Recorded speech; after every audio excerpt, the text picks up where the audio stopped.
148번째 질문입니다. 나와 적, 그것의 정의. 불멸 2권 179페이지 본문입니다.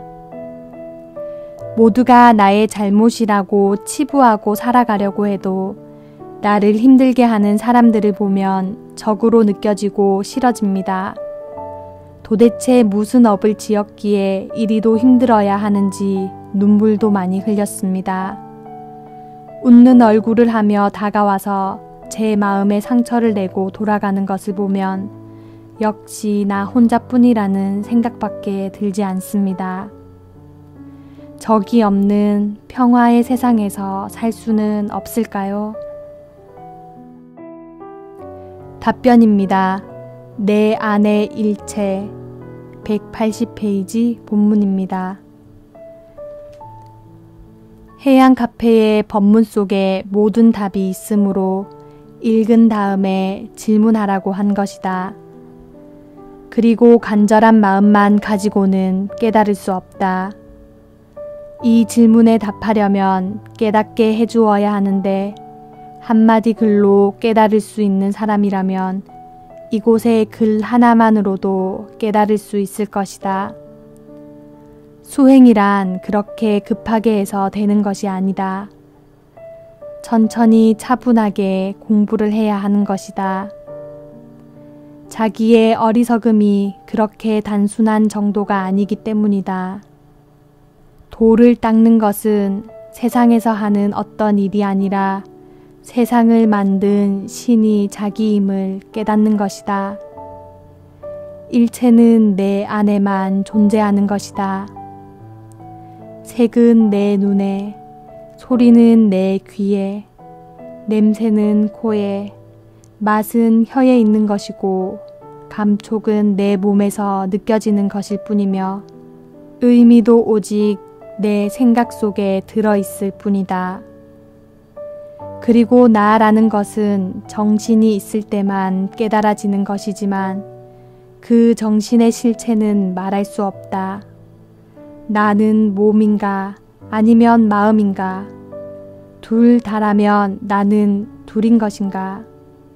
슬픈 영화를 보면 눈물이 나오니 눈이 아파야 하는데 왜 가슴이 메는 것인가? 아픔을 느끼는 것은 몸인가 아니면 정신이라는 마음인가? 몸이 느낀다면 기절하여 정신이 없는 자도 감각을 느껴야 할 것인데 어떻게 수술은 할 수 있는가? 그렇다고 마음이 느낀다면 마음 혼자 아파해야 하는데 왜 몸을 움츠리고 떠는가? 마음과 몸이 하나라면 마음은 보이지 않으니 죽을 수 없고 죽을 수 없다면 몸이 어떻게 움직이지도 못하는 일이 있을 수가 있겠는가? 그리고 몸이 아무것도 느끼지 못하는 수면 중에는 무엇이 꿈속을 돌아다니는 것인가? 일체라는 것은 색깔, 소리, 냄새, 맛, 감촉, 뜻이라고 하는 육진을 빼고 나면 아무것도 남는 것이 없다. 모든 물질은 육진에 의하여 인식되므로 있다라고 한다. 그러나 이 육진은 감각에만 느껴질 뿐 그 실체는 없다. 눈과 색깔이 만나야 보인다는 사실이 드러나고 보인다는 사실이 있어야 색도 있는 것이 되고 눈도 있는 것이 된다.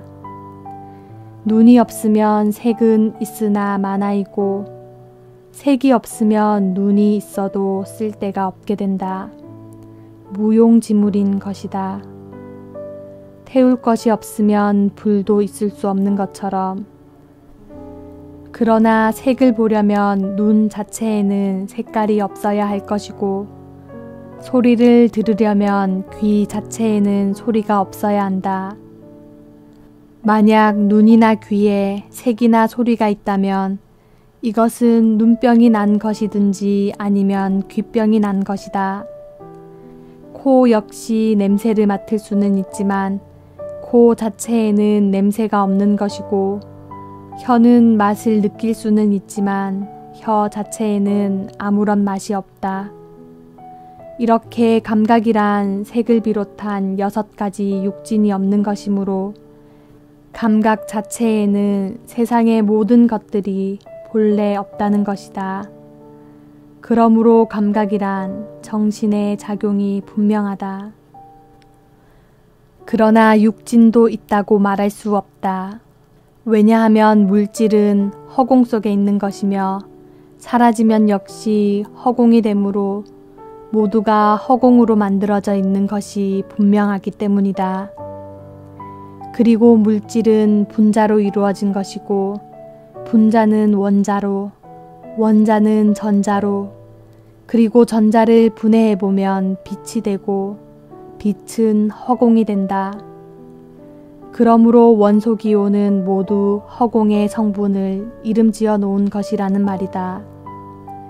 그런 원소가 모여 물질을 이룬다. 그렇다면 물질은 허공의 화합이고 허공은 어떻게 화합시켜도 역시 허공이어야 하는 것이 본래 성질이다. 그런데 어떻게 물질이 되는가? 사실은 허공이 합해져서 물질을 이루는 것이 아니라 허공을 바라보는 감각이 그렇게 느끼는 것일 뿐이다. 꿈도 그런 현상이며 같은 법칙이다. 꿈에는 물질이 없지만 정신은 꿈을 사실인 것으로 착각하게 되는 것이다. 이렇게 물질이란 정신의 착각으로 느껴지는 것일 뿐이다. 즉 정신의 세상과 감각이 모두 들어있다는 말이 되니 세상 전체는 정신으로만 되어 있는 것이고 그 속에 눈, 귀, 코 등의 감각과 색깔, 소리, 냄새 등의 물질이 있다는 말이다. 꿈에서도 꿈을 보는 나와 세상이 있다. 그리고 꿈은 정신이 꾸는 것이니 역시 정신 속에 꿈이 있으며 꿈 속에 세상과 나라는 감각이 들어있는 것이다. 이와 같은 사실을 몰랐기에 세상은 모두 내 밖에 있다고 착각을 했던 것이다. 나는 정신 속에 들어있는 감각이므로 물질이 아니고 세상도 정신 속에 있는 것이므로 물질이 아니다. 그런데 물질이 따로 있는 것이라고 알았으니 이것도 착각이고 정신은 물질이 아니라서 죽을 수 없는 것인데 죽는다고 생각했으니 이것도 착각이다. 모두가 정신의 착각인 것이다. 정신은 누구인가? 정신이 바로 나이다. 그러니 모든 착각은 나에게서 이루어진 것이다. 물질이 있는 것이 아니라 모두 정신일 뿐이고 정신이 이 세상을 가지고 있고 그것이 나라면 무엇이 아쉬울 것이 있는가? 그리고 죽을 수 없는 정신이라면 무엇 때문에 두려워할 것이며 다툴 일이 있겠는가? 그러므로 모든 적은 나에게 있는 것이었다. 죽음이라는 적이든 두려움이라는 적이든 오해라는 적이든 모두 나의 착각에 의한 것이었다. 쉽지 않겠지만 열심히 해양 카페에 있는 글을 처음부터 읽어나가다 보면 하나씩 이해가 갈 것이고 나아가 이 세상을 모두 내가 가지고 있다는 것을 깨닫게 될 것이다. 또한 영원히 죽을 수 없는 것이 나라는 사실을 통감하게 될 것이다.